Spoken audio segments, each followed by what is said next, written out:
Hey, everybody, and welcome to episode number 32 of the Chris Rose Rotation, a production of Jomboy Media, and we've gone to the bullpen early. Yeah, from the Philadelphia Phillies, Archie Bradley is back.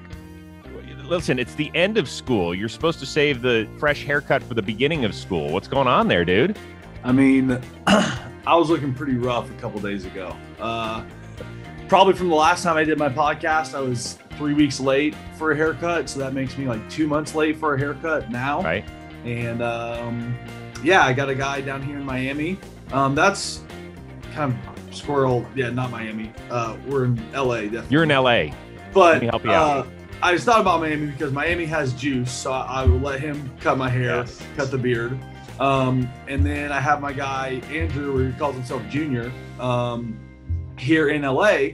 And so those are like the only two guys outside my guy in Arizona that I let cut my hair or touch the beard, because I've had some guys mess up the beard before, take my cheek line down way too low, shave off too much. So got to take advantage when you're LA. My guy, Andrew, came through and hooked it up.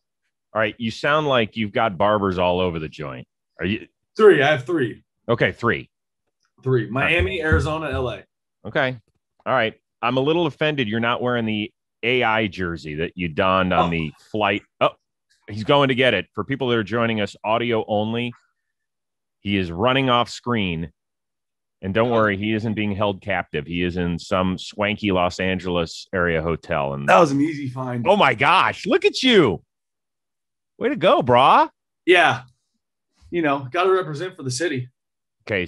So what made you, first of all, who came up with the whole basketball idea on the themed road trip? I hate taking credit for it, but I definitely came up with it. Nice. Yeah, you know, you look over the years, it's been some of my favorite things are team dress ups. And sometimes not that we needed to hear, but you need to force camaraderie, you need to force togetherness and force everyone to do the same thing. And typically it's fun and bring guys together. And so, you know, we had been playing well, or when we first started this trip, we hadn't been playing that well. We'd just been playing okay. And it was like, man, there's more to this than baseball. So let's do a team trip. Guys have some fun, dress up. And we started playing good before the trip. And so it made the trip even better because we swept the Yankees. We had won 3 series in a row. And it's like, hey, we're a big league baseball team right now. We can do this, you know? So you can learn a lot about people's personalities depending on their gear choice. Why did you go old school or oldish school AI? You could have gone even older school like Dr. J. You could have gone current Ben Simmons or Joel Embiid. Why AI? I knew a bunch of guys were going to buy the current guys. And, you know, I still watch basketball now. But I definitely remember AI coming onto the scene and like growing up and just the swag he had. He had the finger sleeves, you know. Only thing I messed up on my outfit and I got called out for it, which I knew I was going to, is I didn't have Reeboks on. Yep. And I knew that going in. You know, I've been trying to be better about, you know, hey, I have shoes that go with this. I don't need to go crazy. I almost paid a guy like $200 to drive from somewhere in PA to deliver me size 13 answers so I could wear for this trip. And I was like, you're trying way too hard. No, you're not. I know. But at the end of the day, I was like, I'm not going to overpay for these shoes and have a guy drive them to me. But if I had the answers on, it would have been complete. But I went old school AI just because the mentality, you know, and the all black was a good look. And I wanted a full uni. Like you said, you can tell a lot. I mean, when I plan a trip or these themes, I go all out. So yeah, you did. I wanted to be as official as I could be. Like, does Girardi get involved? He had a sick Sixers warm-up suit. I wish I'd have taken a picture with him to show, but it was like an official team warm-up suit. Like he knows someone over there. Maybe it's Doc, I don't know, but he knows someone over there and got the hookup. Hey, Joe. Joe, that's pretty good. You want a warm-up suit? I can get you one. No? Well, that's great. And then, I mean, almost pulled it out last night. Seth Curry, a little double clutch, but so close. I know. They're involved in a good series right now. So I want to go through the team photo in front of the plane. Who is wearing the Lower Merion Kobe Bryant jersey? I can't quite. That is Brandon Kinsler. Oh, good one. Yeah, Okay. great one. And he has a Lakers hat on to match. So it's like, high school and then the pro team. So good work on that. It probably made a lot of Philly fans puke when they saw a Celtics jersey out there. So there's two actually. The Celtics jersey, the only credit is it's JT. So fans are gonna have a tough time, being mad at JT. Real Muto, right? Yeah.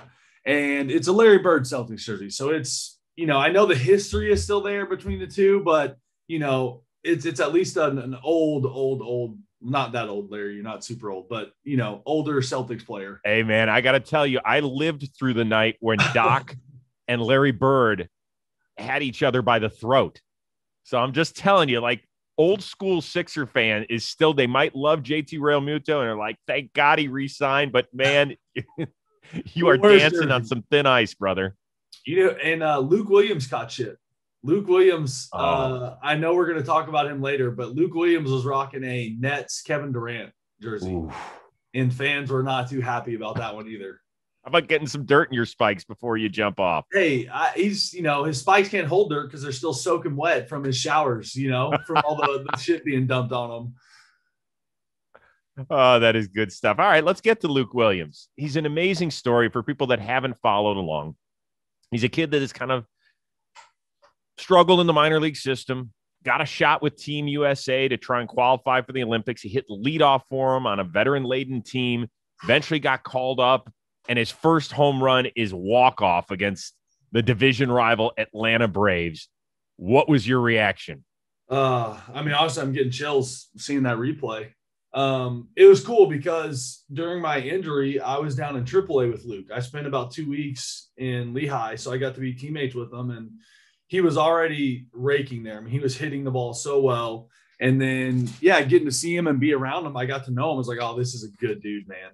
Like, Cali kid, but like works hard, likes to have fun in the clubhouse. Man, I really like this kid. And then I saw he made the Team USA roster, which you hit on.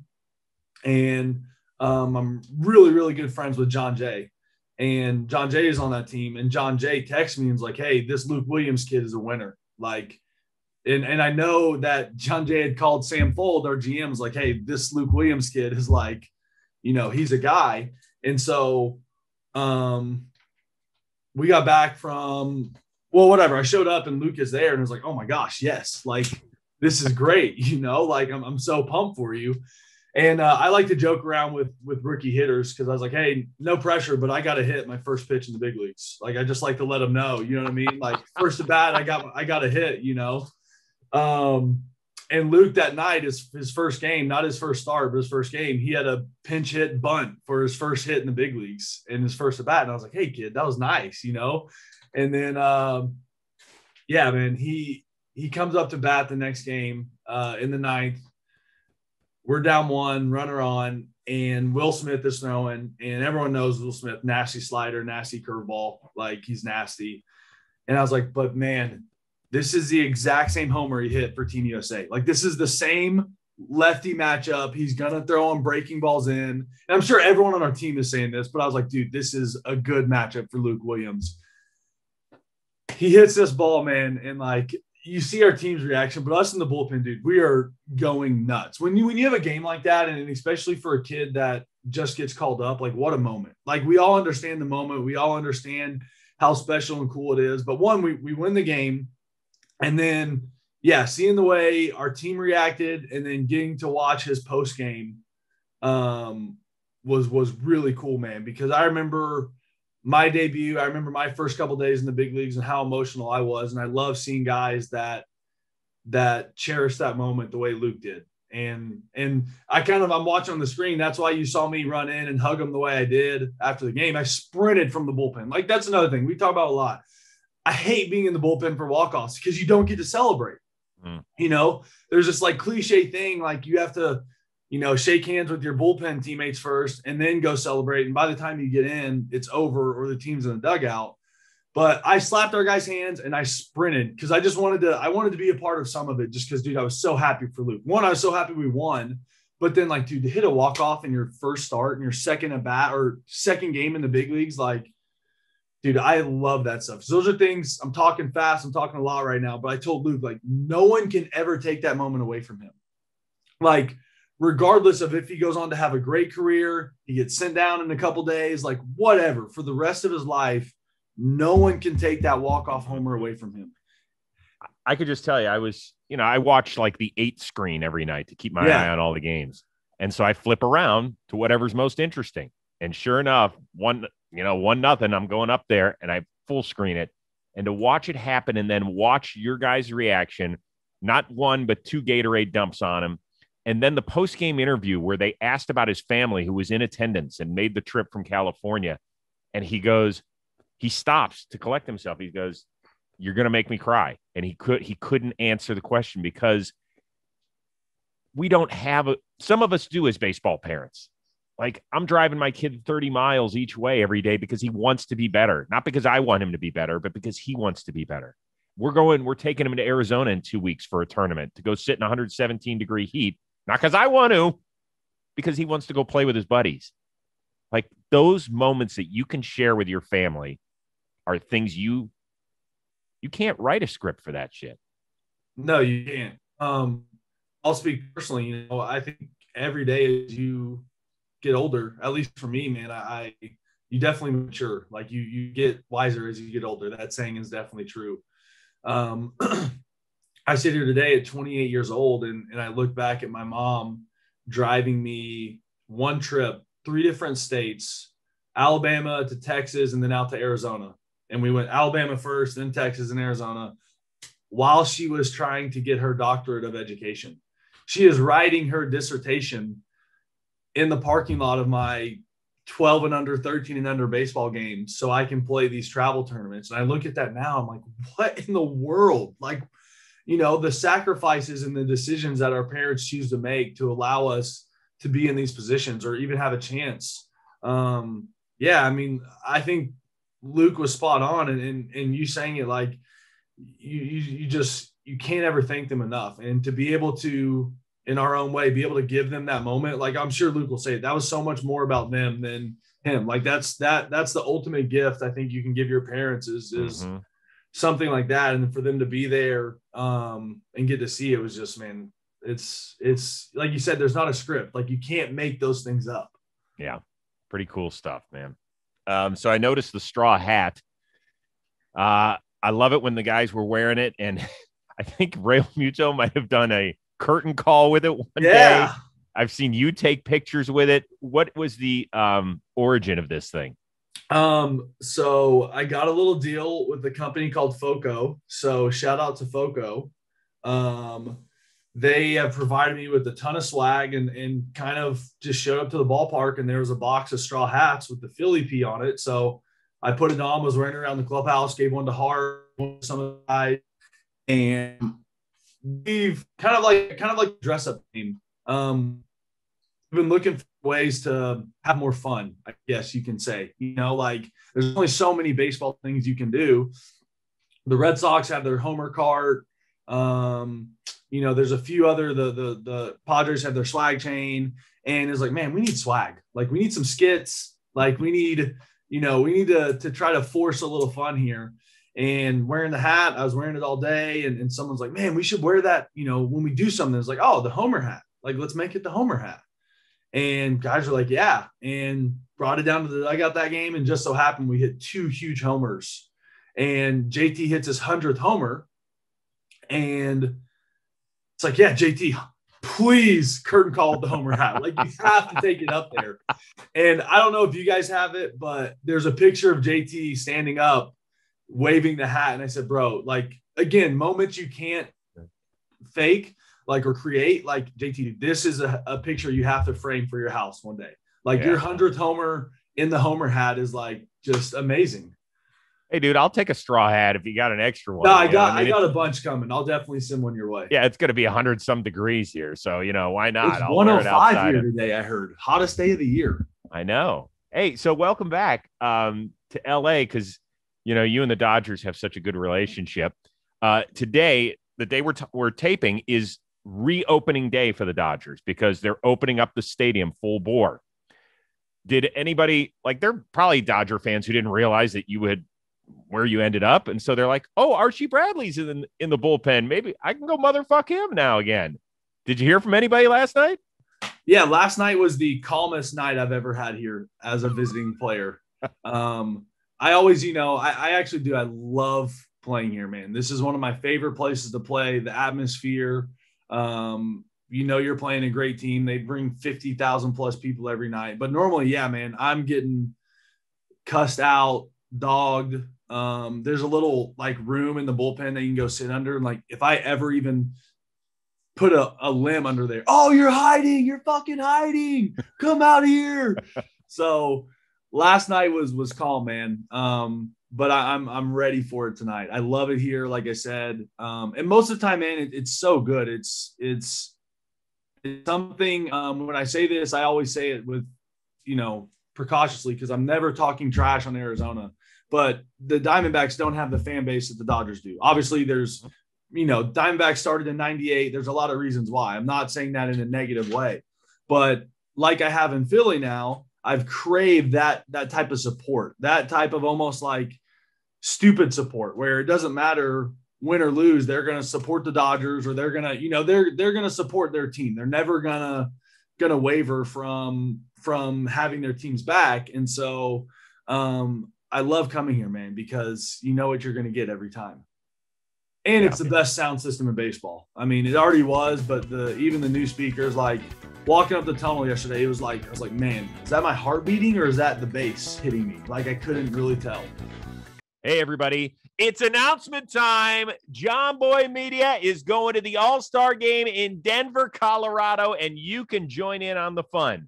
First of all, you got the likes of Jomboy and Jake, who sucks, Plouffe, Wingert, Moylan, Rose, all the creators. We're all going to be there. We're going to be playing house games and blitzball. We're going to be at the home run derby. It's going to be great. So you'll have all the great content that you're used to here at Jomboy Media. But in addition to that, if you are in the Denver, Colorado area, you can join us on the day of the All-Star game. It's Tuesday, July 13th. We're going to be at a Denver bar. It's Improper City in Denver. You can get your VIP tickets right now. So for just $50, lock in that VIP ticket.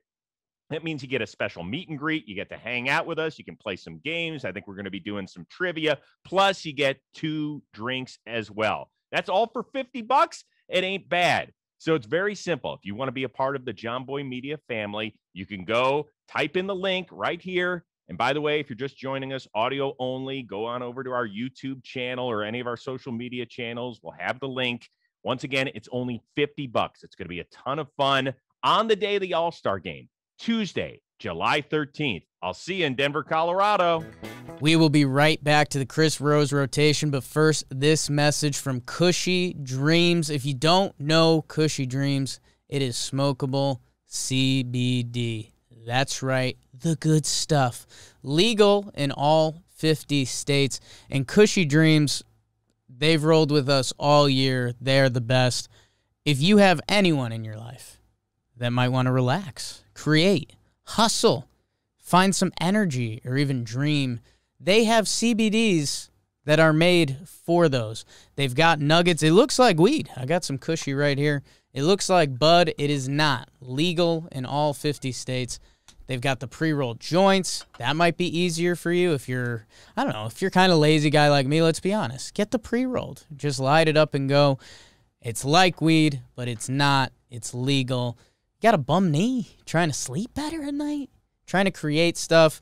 Go check it out. Father's Day already happened, so do one of those. I order some, and you're like, oh, Dad, I got you some. It's just not in yet.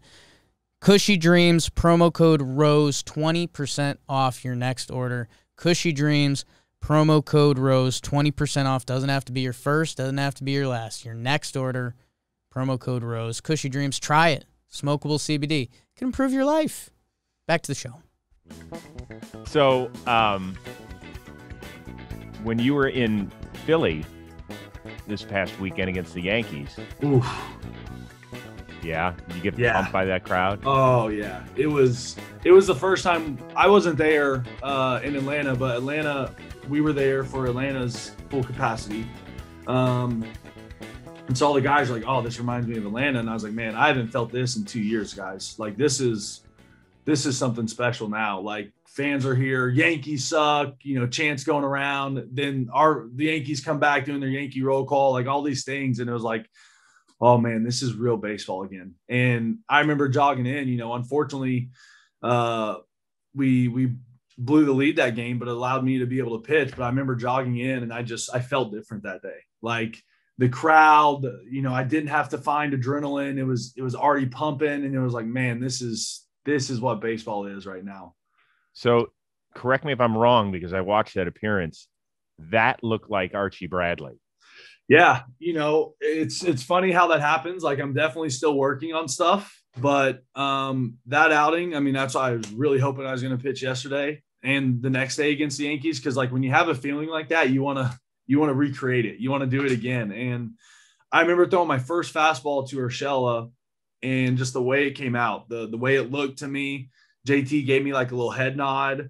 And I remember catching the ball and walking back to the mound. And I was like, yeah, this feels right. Like, I can't really tell you what it was, but something out there clicked for me. And like, not that I'm lacking ever in confidence, but I definitely was like, oh man, this is me today. Like my velo's been down a little bit. I'm not afraid to talk about that. Like, I mean, I'm grinding, I'm trying to find it. And so remember first pitch was 94, second pitch, I look after every pitch. I don't, like a lot of guys maybe don't care to talk, but like I always look. Like I want to know how hard each pitch I throw is. And sometimes I want to know because it matters on like, oh man, my curveball's really down today, or I'm throwing it harder than I should be. But whatever, I threw my second pitch to Urshela, I think, and it was a 95. And I haven't hit 95 in a while. And so I was like, oh shit, it is done. Like I'm for sure I'm not giving up this run. Like I knew that, I had my stuff that day. And yeah, I did. And so I'm hoping it's just going to continue. All right.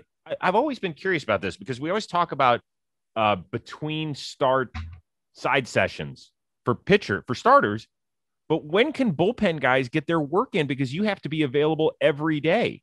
So how do you get better? How do you work through stuff when you're struggling?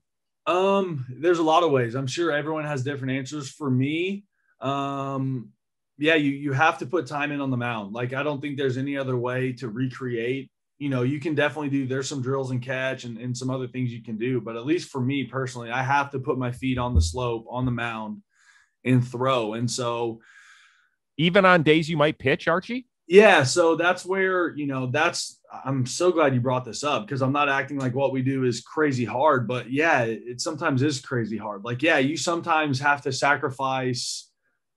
Man, I don't even know if sacrifice is the right word. Like you have to be willing to know that you might be a little sore for the game tonight. Like if you do happen to pitch, that you threw 20 pitches in the bullpen at 4:00 or, that you threw 10 pitches, whatever it is. For me, you have to put work in on the mound. Like there's no other way to recreate what we do. Like catch is close, but yeah, you have to get on the mound. You have to throw pitches. And then you have to be, I think, it's one of the hardest things. You have to be willing to accept, that this may sound you might not have your best stuff on a given night because you worked earlier in the day. Have your best stuff, or just know that like, man, I'm not right, and I put in work today, and like understand it's a process, and understand that part of this is yeah, I have to pitch more than I should because when I'm pitching right now, I'm not pitching good. So how am I going to get better if I'm just continually pitching bad? And so, yeah, you have to, be strategic. Like, if I've gotten to pitch in a game the last 2 days, then I won't necessarily throw on the mound the third day. Mm-hmm. Like, but if I haven't pitched in 2 days, then that third day at the field, yeah, I'm going to throw. Like today, I haven't thrown since Saturday. And so Sunday, Monday, Tuesday. So yeah, today at the field, I will throw 8 to 12 pitches off the mound, off the rubber in the bullpen, to feel some things, make sure my pitches are moving the way they should. Because like I said, at least is my opinion, like if I throw a curveball on flat ground or just in the outfield, it's going to move differently when I step on the slope and have the angle. And so, yeah, man, it's a tough process because, yeah, that you could pitch in the game that night, but you have to get working. You have to get better. Okay. You are joining us on a special day around baseball. Ding, ding, ding. Major League Baseball made its announcement that starting next Monday, They're going to be checking all pitchers, starters, and relievers for the sticky stuff. Now, this is a process because the umpires are in charge. They have to check the starter at least once per game, possible multiple times. For you guys as relievers, they're going to check you when you come out of games or at the end of the inning, whatever comes first. And they're going to check you on your way out, not on your way in. So you don't have to go through a TSA, spider tack machine. What is your initial thought as a major league pitcher? I love it. I love it. I'm not going to tread lightly. Like, I'm not going to call guys out, but I'm really on the hitter side on this one, as weird as this sounds. But my issue is, and again, I mean this very respectfully, but there's too many guys that no one knows who they are that are just blowing guys away now. Like, there's too many guys with not the repertoire or the year before weren't that good that now are coming out and have a top 5 slider in the game, or, these pitches that honestly saying no hitter has seen before. They've never seen pitches move like this or break like this.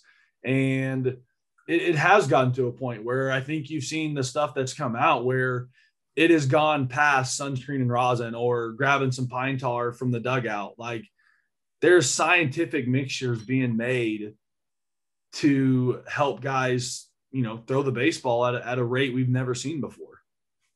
So do we blame the players, or do we blame Major League Baseball, who has to act as a parent in a disciplinary role and has kind of rolled its eyes and turned its head on a problem for years? Yeah, I think it's both. I definitely think, I'm not a parent yet, but you are. I'm sure you can, where you're going to punish your child and then you're going to sit down with your wife and be like, man, this is our fault too. I think you have to, both sides are to blame. It definitely has been something like, I'm looking back over the years since my rookie year in 15. And I remember some guys using stuff then, and then 15, I didn't even know it was against the rules. Like, I didn't think anything about it. I was like, oh, that's interesting. He does that for himself, like to help him. Like, I wasn't thinking like, oh, this guy is cheating. But over, the next couple of years, as I started to understand how it helped and what it did. And then, I mean, it's crazy. You can look back at probably every game since 2017, at least, and you're going to see a pitcher, reaching into his glove to grab a substance. And it's just something for me where I look at myself right now, and again, each to their own, but I don't use it. I don't use that stuff. And I'm sitting here trying to find velocity, trying to find pitches and mechanics. And there's guys out there that I don't know if they, work as hard as I do or as good as I am, or, just go about baseball the way I do. And they're up there spinning stuff and throwing stuff that it's obvious that they're using something to help. And it's like, man, we gotta do something about this. Have to. Okay. So in the memorandum put out by the league, if you are found to have a foreign substance on your person, I always love saying that, you are immediately ejected and subject to a 10-game suspension, and your team cannot replace you on the active roster. So you're really killing your team. It is paid for the 10 games, but you're hurting your team here. And you're going to walk around with a scarlet letter on the rest of your. Yeah. Yeah. The Phillies group, we've been talking about this for a while now. And I think a lot of teams, players have been scared to call guys out because they have so many teammates that are using it as well. I think even managers can say they've been handcuffed. Mm-hmm. One, because no one's been enforcing it, but you aren't going to call a guy out when you have guys in your pen or guys in your staff that are equally doing the same thing. But we had talked about a way to clean it up, and we had brought up the 10-game suspension, which I'm a fan of. And you either hit players in their pockets by finding them, or I like the rule, man. If you get caught, you're hurting your team. Like, they can't call a player up, which, I mean, you get into some health concerns for me a little bit with that. I don't know if that's fair to put that on the other players, but I think it really is going to show, like, if you go out and use this stuff, you are as selfish as it gets now, because you're putting your entire staff, and more, I think about us bullpen players, you're putting your entire bullpen in a bind. Or if you're a starter, you're out for 10 days. Like that's 2 starts. Like now you're either a bullpen guy is going to have to make a start, or you're going to have to go 2 bullpen days. And you know how scheduling goes and games go. Like you could really, really, really hurt your team if you're caught using this stuff now. Okay. So what happens if a guy on your team ends up doing it? Like, would you walk up to a teammate? Are you comfortable enough to, if he's messing around with something in the bullpen, be like, what the hell are you doing? Yeah. Like, stop. Yeah. I mean, especially now with these things out, I think we've already had those talks with guys, because again, there was such a gray area. I'm not going to each to their own. If a guy wants to use it, whatever, I'm not for it. I don't think you should be allowed to use it. But with the way it's been handled, there's guys that have been using it since the minor leagues. So like, they're not going to stop using it until they're told to, right? Like we talked about it, like whatever guys now, we've already had these talks. Like if there was a guy using it, I would definitely go and be like, hey bro, that shit's done. Like, I don't care if your slider goes down, like, but I'm not going to have to throw more innings now or throw in games where we're winning big or losing big or whatever when I don't have to. And now I'm throwing more and everyone is throwing more, and you put so much more stress on everyone. Like now Joe is going to have to figure out how he's going to match up these games when we're down a guy in the bullpen or down a starter. Like I just think now it's so much more about the team than your personal self. And if you're a guy that does it now, you put your team in jeopardy like that, like shame on you. Do you think it will stop people cold turkey, or do you think somebody's going to get caught in the league? Someone's going to get caught. Someone's going to, for sure, man. Like there's guys are creatures of habit. Guys are so scared of losing or not being able to get it out. Someone's going to get caught. And if not, I would be very surprised. All right. So you've told us you don't use that stuff, which is fine. But how hard is it for somebody mid-season that has been using it, particularly with the slickness of the baseballs? We've heard that. First of all, is there a difference in the baseballs? I mean, yeah, for sure. There's since 17, 18, 19, 20, I feel like the baseball's been different almost every year. Isn't that truly screwed up, dude? I mean, that is Tyler Glass now, one of our brethren at the Rose rotation, right, had to leave a game after 4 innings because he said the ball was so slick he had to tighten his grip. And God knows if that created his elbow injury or not. But yeah, man. And you look at it and say what you want. Verlander proved scientifically that baseballs were different the year after 17 or the year after 18. Like he sent samples and did his own research and paid his own money to have these balls inspected. And then Major League Baseball has come out and said, yes, the balls are different. They're a little bit smaller or bigger or tighter. And it's funny. We were talking about it yesterday on the way to the field. Well, who owns the baseballs? Major League Baseball. They own Rawlings. Right. Is that a coincidence? Is that a smart business play? Whatever. But there is inconsistencies with baseballs. I know for me this year, almost every time the ball is put into play and I get the baseball back, it's lumpy. There's a lump in it. It's lopsided. It's like a softer baseball than I remember having. What does that mean? I don't understand. It's a Major League Baseball. This is the greatest pearl on the earth. You're telling me that it's like a little league ball? Sometimes, yes. Like when we had in the dugout the other day, Harper and I were going back and forth with it. The seams were sticking off the baseball this much. It was one of the highest seamed baseballs I'd ever seen. And then a ball got fouled off. Our bat boy went and got it. And we were like, hey, toss it here. And this baseball had no seams. And we were like, how are these so different? How are these baseballs both in play today and they're so different? Well, Pete Alonso of the Mets suggested that he said that the bigger story is them, changing the baseball from year to year to keep salaries down. Are you in that camp? Oh, man. I would say, I don't know if it's to keep salaries down. Like, I love saying that and pay us more money. Come on, give us more money. But I think if I had to guess, and this is what we talk about a lot of this stuff as teammates, I think it's them trying to figure out the best ball to play. Like, as weird as it sounds, but the baseballs have been different the last couple of years. And so I think they're trying to find the perfect baseball, the ball that guys hit homers with, and the ball that guys can control and throw 95 plus with, and it's not one-sided. So you don't think you're not of the conspiracy theory angle? No, I'm not. Okay. I'm not either. I do think that they've fucked up by changing the baseball year to year. Yeah. I can't imagine what it does to you guys. It's weird because pitches don't move the same, which again, then you bring up the substance use, guys using the stuff they're using.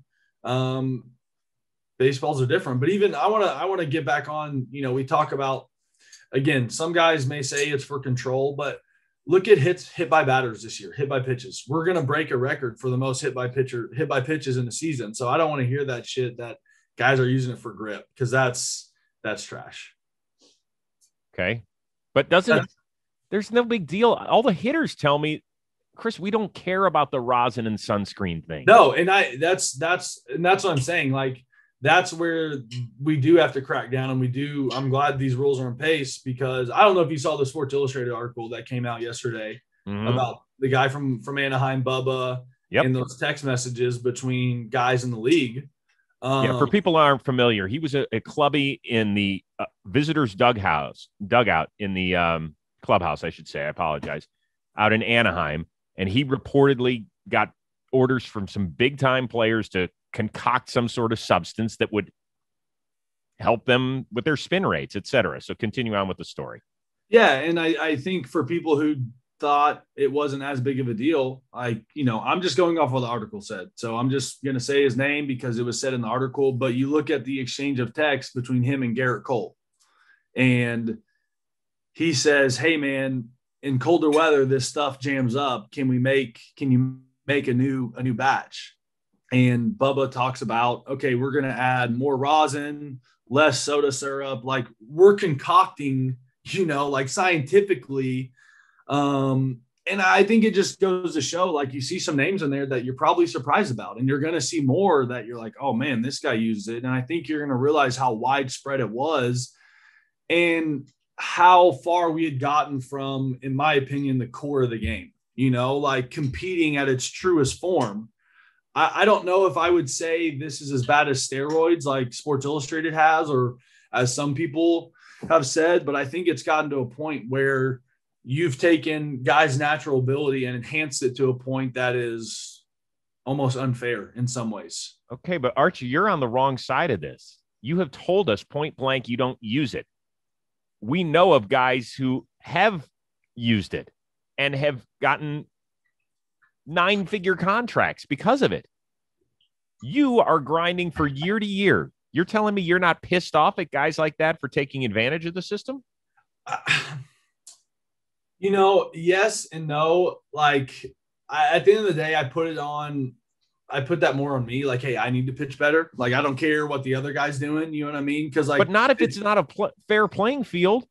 No, I agree. And that's where, like I said, I'm not pissed off about it, but I am upset with it. I'm more of like, I just want to see the game be clean. But I mean, really, that's how I feel, because I look at the years I've had, and I know what I'm capable of. And for me, like, if I pitch the way I know I can, then I'm going to take care of myself. And if somebody next to me is using stick and he's throwing a way better slider, like, at the end of the day, you still got to go out there and throw the ball. They have to hit it. Like, the game is that. But like I said, man, look at some of these pitches these guys are throwing now, man. And I don't throw a slider. And the way I throw my curveball, I can't use stick because I flick my curveball out and different things. But I look at some of these pitches and some of these swings guys get, and I'm like, oh my gosh, like, I don't have anything close to that type of pitch. Like, I joke around with my stuff. Like, I've got mediocre stuff, but my competitiveness, my heart, the way I pitch is A+, like way above average. But my stuff overall is, I don't know, it's okay. Like, I'm not discrediting myself, but I look at some pitches that other guys have and the way their balls move, and I'm just like, I mean, I don't have that. That's not in my arm or in my movement. And I think you're going to see in the next coming weeks and in the next year, you're going to see some guys really start to level out and become more average than they have been. Okay, last thing on this, and I appreciate your honesty, and I'm sure our viewers and our listeners too as well, because you've really taken us to places we haven't gone before with a major leaguer, an active major leaguer. Do you applaud Trevor Bauer for blowing the lid off of this thing, or are you mad because he may have taken advantage of the system to possibly prove a point? No, you know, again, being teammates with Trevor last year, I got to hear a lot of things from him. And Trevor gets a bad rap for a lot of stuff. He's a villain to a lot of people, but the guy is super smart. I heard, I listened to the thing with Castellanos with you guys, and then like him talking about Trevor. And Trevor, man, he's very intellectual, and he has a plan. And I think if you're asking him, like, his plan worked to perfection. Like, and I applaud him for it, because beforehand he was the guy who was the first guy like, hey, get this crap out of the game. Like, this shit is illegal, and there's guys using it in your face, and you're just looking the other way. And so, to his point, yeah, he was able to make an example out of it, and look what's happening now. So, I mean, I think if you were to ask him, like, he can check that box and be like, yeah, plan worked. I think that whether he used it or not, he won a Cy Young and got paid. And so I would say the plan worked very well. There's no question. I'm not going to say he's calculated, because that has a negative connotation. I think you're right about the whole plan, because he saw what was going on in other places. He called people out. He called out the league. Yeah. Please do something. And if, as a parent, you don't do something, then the kids they're heading right to the liquor cabinet. Yep. And I think that was exactly it. Like, okay, I'm going to show you, you know? And yeah, I mean, like I said, look at it. I think if Trevor today in his locker, if he was to hear this, he would be sitting in his locker laughing like, I got you guys. Like, the joke is on all of you. Like, Major League Baseball, I got you. Interesting. All right, let's get back to some fun stuff. You had a game home recently where the netting came down behind home plate. I don't even know how to describe it. It's something I've never seen before, but the cameras caught you laughing your ass off, dude. I mean, dude, you think you've seen it all in baseball sometimes. Like, I'm in between. Like, I've had, this is my 7th season, so I've been in the game for a little bit, longer than the average player. And I've seen a lot of things happen. And in this game, we had an umpire go down in the first inning, like within the first 5 pitches of the game. He wore one off the face mask. Felt bad for him. He ended up being okay, but he had to leave the game. He couldn't call the game anymore. We had a visiting player get hit in the face. The pitcher for the Nationals tried to bunt one. That was a big delay. And then we're playing a very, very slow-paced game. Like, we're already over the 4-hour mark when this happens. And then the net falls in the middle of a kid's debut. This kid, Sanchez, is making his Major League debut, facing Trey Turner, I think, or Soto, couple of the best hitters in the game, and the net falls down around the field. And I just couldn't help but laugh, because one, I had escaped out of an inning. I walked 2 guys in a row and ended up getting I think 2 ground balls. I got a double play to get out of it. So myself, I was just happy I had a 0. I finally had a clean inning, and then the net falls down, and it's just like, are you kidding me right now? Like, I've never seen this. Never. I was actually impressed with how quickly the grounds crew jerry-rigged something. It took them 21 minutes to put that thing back up. I was like, that's going to be a 90-minute delay. Super impressed. You probably have the whole thing, but I was out on the field, talking to the umpires, talking to the grounds crew. Because, I mean, I've got a ranch back home in Oklahoma. I've rigged up some things that you have to get by with and make work. So I was super impressed, man. Not only that, there's a clip. I don't know if you guys have it. Our grounds crew guy, right when it happened, comes running up the tunnel and he sprints down the right field line. And within 2-3 minutes, he comes sprinting back with the roll of the rope that they use to tie everything up. I was like, dude, sign this guy up. Like, that sprint speed to go get that rope was impressive. And then, yeah, the whole thing, to be able to get the net back up, finish the game. Again, it was something you just never know what you're going to see when you go to a baseball game. It's amazing. All right. We talked in your first episode about how you were a two-sport star and you were going to go to Oklahoma and be the quarterback if he hadn't been the 7th pick of the draft and all that sort of stuff. Well, Kyler Murray, who did end up going to Oklahoma playing both sports, made the announcement within the last week that, hey, don't shut that door just yet on baseball. Let's remember he was the 9th overall pick by the A's a few years ago. Is this really going to happen? You know what? I'm going to join Kyler, and I just want to let everyone know I'm not closing the door on my football career as well.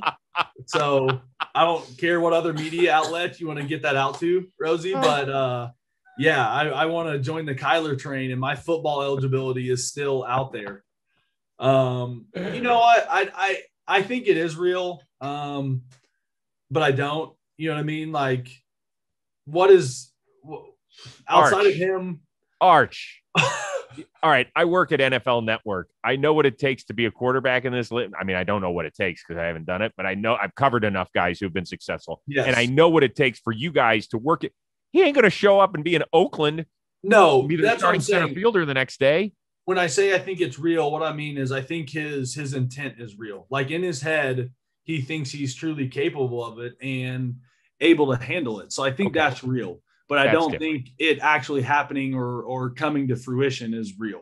I don't think you're going to see, I don't think you're going to see Kyler playing left field and then flying, wherever to go play a football game in September, But I think his, he's not saying it to be funny, and I think because not that he's so much younger than me, but I remember first being drafted and was like, oh yeah, I'm definitely going to play football again. You know what I mean? Like I'm going to do this thing, or even going to OU. I was like, yeah, I'll try to play both. But at that position in the NFL, no chance. Yeah. Well, how about with baseball, period? I mean, he hasn't taken a swing in a competitive game, since 2018, maybe? Yeah. How many at-bats would he realistically need in order to be able to face you? Oh, I don't know. I just think more of the toll on your body, man. If he was to play, he would be a position player. So he's on his feet every day. And then what are you going to do? Roll that right into I don't even know. How do you do training camp? As a quarterback, it's just not realistic. There's not a feasible way to do it where you're prepared for both of them. So like I said, I think his statements are real, but it actually happening. There's not a real way. That's why I think the stories of Dion and Bo are just, that's just what I thought about. It's incredible to actually think about. Yeah. I think they're underappreciated in the history of sports. I think we're like, oh yeah, Dion took a helicopter and went from practice to go play in a World Series game. Stop. Do you know what he did? Yeah. Listen to what he did. I think he played for the Falcons in a game in Miami, he told me. And then he flew back to go play in a playoff game. And what? So this is off topic, but the only problem I have with that whole Dion thing is he wanted to skip a playoff baseball game for a regular season football game. Yeah. That one bothers me. I still commend him for everything, but hey, dog, you're not missing a playoff game for a regular NFL game. That one is for me, hey, man, this is the playoffs. We're trying to win a world championship. You're not going to miss this one. Yeah. But I can only tell you this, having worked with him for 7 or 8 years. And, I love the guy, but everybody you talk to in baseball loved him as a teammate. Well, I loved him. What was it? I mean, he talked about it, but I remember as well. I remember looking it up but game 3 or whatever, he had a couple knocks off David Cohn. And it's just same thing. Where are you finding time to actually work on your swing and work on the things when you're going back and forth, flying across the country to remember coverages? And I mean, it's incredible. Yeah, it ain't bad. So it's all interesting stuff. You're in the middle of a West Coast swing. So you've got Dodgers, and then you've got an off day in San Francisco, and then you take on the Giants, who've been really good. And I understand that Reagan has made this trip. Yes. So, but it's not a family trip. She decided to travel, right? Yes. So Reagan is new to the baseball world, right. Meaning we met, we started dating fall of 19. became my girlfriend official for the 2020 COVID season. And so she came out to Arizona, but she never got to go like in person to a game or see crowds or travel because, they couldn't travel last year. And so I have definitely encouraged her to make trips, come see these stadiums, come see these cities. And this isn't like a huge deal, but it's just funny because she doesn't quite understand the travel schedule or how we do things yet. But in Philly, before we left, a couple days before, I woke up. She's like, "Hey, I booked my flight to LA. Like, I'm coming to LA." And I was like, "Yes, great." Like, we had discussed it, hadn't really made for sure plans. And she's like, "And then I'm coming back after the LA series." I was like, "Wait, what?" Like, we have an off day in San Fran and we play a series in San Fran and you're right down the road. She's like, "Well, yeah, some." And I was like, "Babe, this makes no sense. Why would you fly East Coast all the way to West Coast for 3 days and then fly all the way back to Philly when we play just up the road in San Fran?" And so obviously she ended up changing her flights and she's coming to San Fran now. Good. But still, she's still getting her stars or her patches along the way of understanding the big league life and big league travel. Does she have a favorite city yet? Oh yeah. Not yet. Okay. She's enjoyed this hotel in LA. Loved Miami. Just gotta love Miami, which that one makes sense. But loved Miami. Miami, we stayed in Brickell. I think it's the Four Seasons as well. There in Brickell. Did a Prime 112 one night and then a Komodo sushi night, which is just, Miami vibes are different. That's a different country in itself. Yeah, it really is. It's so much fun. I've gotten in way too much trouble. When I say I've gotten in way too much trouble, that's Chris Rose trouble, folks. That's like, it's a sliding scale. It's not. Although I will say this. When I worked on Best Damn, I think we were down there for Super Bowl 41. So Colts Bears. And we had the show there the entire week. I had to move my flight up because I really thought I was going to die from all the nights I had spent out. I was like, dude, it's crazy. You mentioned Best Damn and my head just goes to like seeing it on TV and like the older school, like looking filter, you and John Sally and the big chairs out. Like, dude, it's just funny, but like, not that I feel old, but that just brings me way back to like when I told you that when we first talked, like, that brings me to my origin of like being a sports fan. I love that. It was fun. We had some good road trips, and Sally, that was his old town because he played for the Heat for a little while. So another thing, this is random, but we were talking about Miami. I didn't get to talk to Glasnow in Tampa because we were only there 2 games and we played 2-day games. And so I didn't get a chance to see him. But in Miami, I had just gotten back off the DL and Rojas was there. And he's like, "Hey, man, glad you're back." And I was like, "Yeah, man, me too. I feel good." And he's like, "No, back on the Rose rotation. Like, I'm glad you're back on." And I just thought it was so cool that, like we talked about, I've become a huge fan of all the guys on here and I love all the guests and doing this, but I just thought it was cool. He was more like, "Hey, glad to hear you back on the show again." Not so much back on the field. Like, he was happy for that too, but I was like, dude, this is cool, man. Like, this is really fun. Well, I think that's been the biggest eye opener for me when I read the comments and get the response from the viewers and the listeners.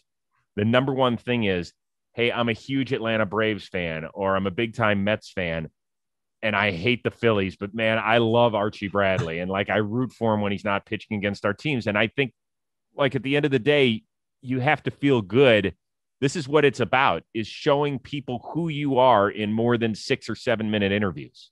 I completely agree. I've had a few coaches that like, "Hey, when are you going on the road again?" I love listening. Like, that's I kind of listen to that when I run and stuff. I've had fans at the ballpark bring it up. And as we've talked off screen, we text back and forth, but I think it's cool what we're doing, man. And it's fun. I think you've seen, I told you I was going to bring this up, but now you're starting to see some other people trying to copy what we're doing here.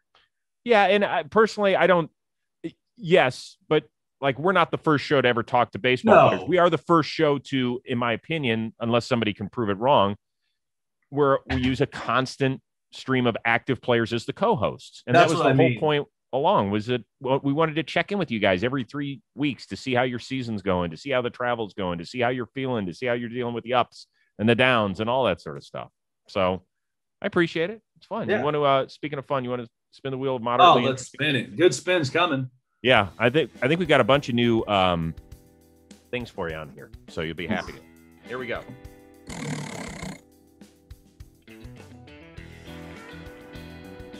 Fasting. Okay, fasting.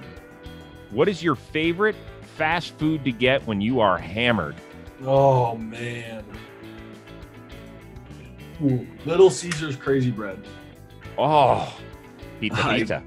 Dude, it's going to be in our, well, not our reception, but our Did it make the cut? Party. It's going to be in the wedding after party, the New Year's after party, the wedding. Little Caesar's Crazy Bread is in there. It made the cut. Yes, but that's easily either that or McDonald's. Like, you can never go wrong with McDonald's when you're Disney. Like, is Reagan shaking her head right now, saying there's no way, or is she in?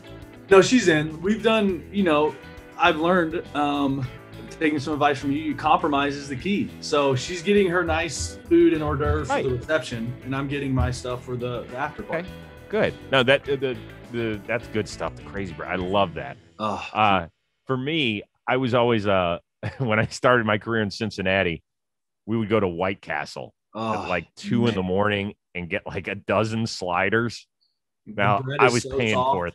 I was paying for it the next day. Always paying for it, but it gets you where you need to be to go to sleep and finish the night the right way. Oh God! By the way, credit to Michelle Rose, my wife, for coming up with that one. That's a great one. I want to throw in one more, just honorary mention: Waffle House.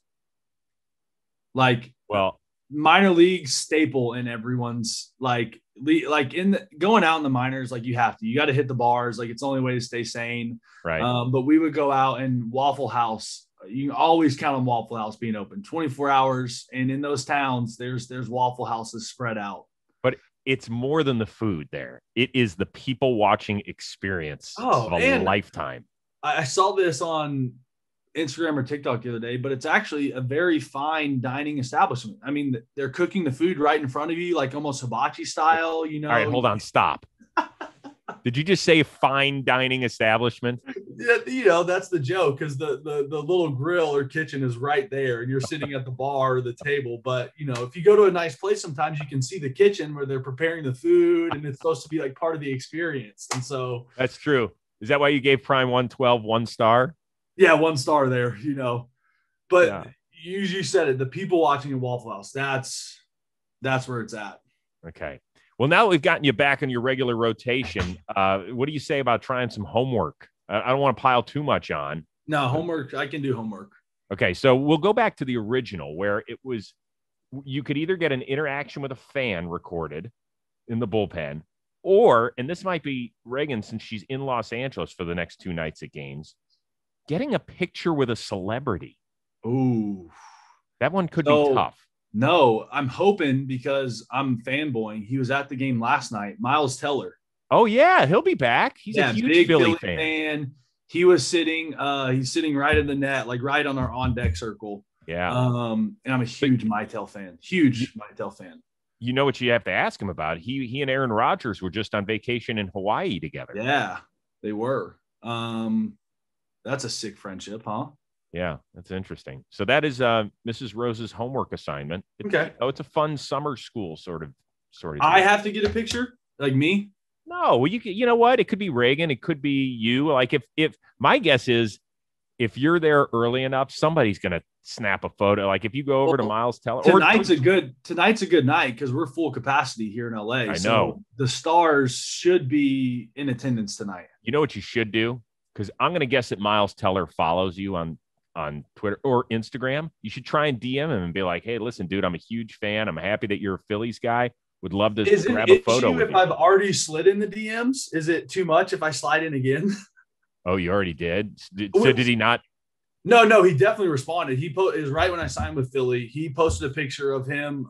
He got like a Christmas gift. It was a Daryl Dalton signed jersey. Darren Dalton, yeah. And he's like, this is my favorite player growing up. And I was like, how about a new 2-3 jersey? He's like, yeah, dude, glad you're here to help the pen. We definitely need the help. And I was like, hope I get to see you sometime this season. It was, really short and brief, but, you brought up celebrity, and Mitel was the first guy that popped in my head because he was here last night. So, yeah.